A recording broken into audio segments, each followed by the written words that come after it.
So, if there is one thing that the Smash community always does, it's that they think they know something incredibly well until they don't. What I mean by that is, everyone was so sure that Echo Fighters had a very set definition. They had to be a character that looked just like their source and played just like their source. And to be fair, for a while that kinda was the case. Lucina, Dark Pit, and Daisy really did not do a good job of differentiating Echo Fighters. And with the most recent Smash Direct, we got Richter, who also kind of falls into that category. But then we got two who really changed up what Echo Fighters could be.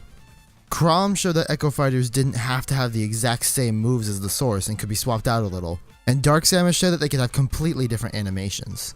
And with the ability to have the Echo Fighters displayed on the same character slot as another character, I think that means that there's going to be a lot of them. So why not throw my hat into the ring and really stretch the definition of what an Echo Fighter can be? Today is Volume 1 of the Echo Fighter Roundup. And I say Volume 1 because as more characters come out, we're going to see more of these.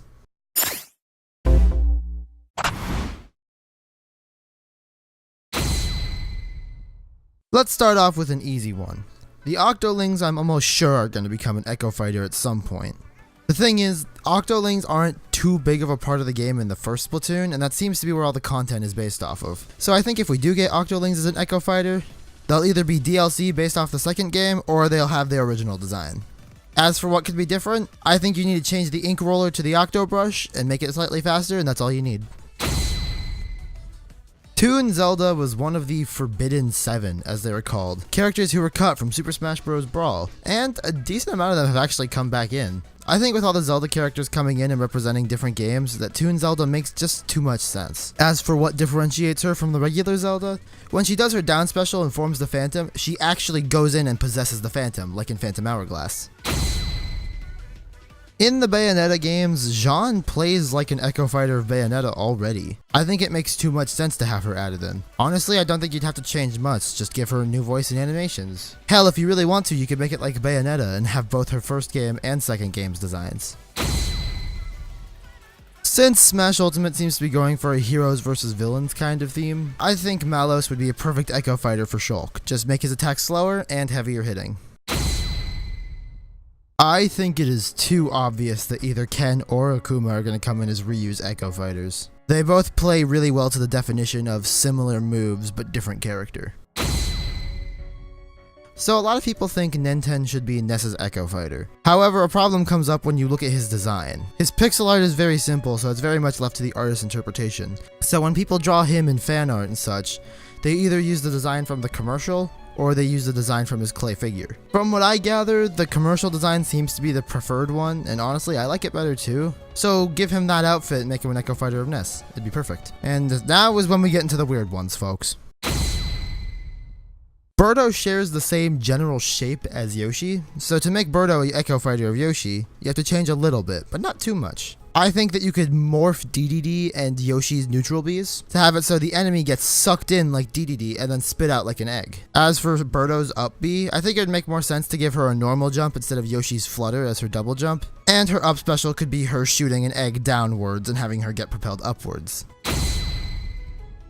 Dixie Kong seems all too obvious with Diddy getting his tail attack removed and King K. Rool finally getting into the battle. I think that she could play just like Diddy, maybe change her neutral special to have a different aesthetic. A lot of people seem to find issue with the fact of her using Diddy's jetpack. So how do we fix this? Give her Donkey Kong's up special, but have it use her hair instead of her arms. Another one that I keep seeing thrown around as one of the more contentious Echo Fighter ideas is Impa. And I think with the idea of an amalgamation fighter over a straight Echo of someone, Impa actually works flawlessly. Give her the Hyrule Warriors design, make her have all of Sheik's special attacks, and give her all of Cloud's neutrals. Animations would have to be touched up a bit, but I think she'd fit in just fine. This one seems all too obvious, and a lot of people would argue is basically confirmed at this point. But Shadow is an Echo Fighter for Sonic, and give him Mewtwo's teleport. It makes too much sense. So this one also has a little bit of history to it. So another character in Brawl's Forbidden 7 was this mysterious character named Pra-Mai. Now a lot of people seem to think that translated to every player, or random. However, another chunk of people seem to think that it's a shortened version of the names Prasol and Mainun, which are the Japanese names of Plusle and Minun, aka Pro am I. And with Sakurai going back and seemingly adding everything that he wanted to add in the past games, I think that if he wanted to make Plus and Mind in the character, now would be the time to do it. The way I envision them is that they play exactly like Pichu, except there's 2 of them and they're a lot weaker. Granted, I am not sure how that would balance well, if at all, but we are missing a Gen 3 rep, and another duo character could be kinda cool. So that's my idea.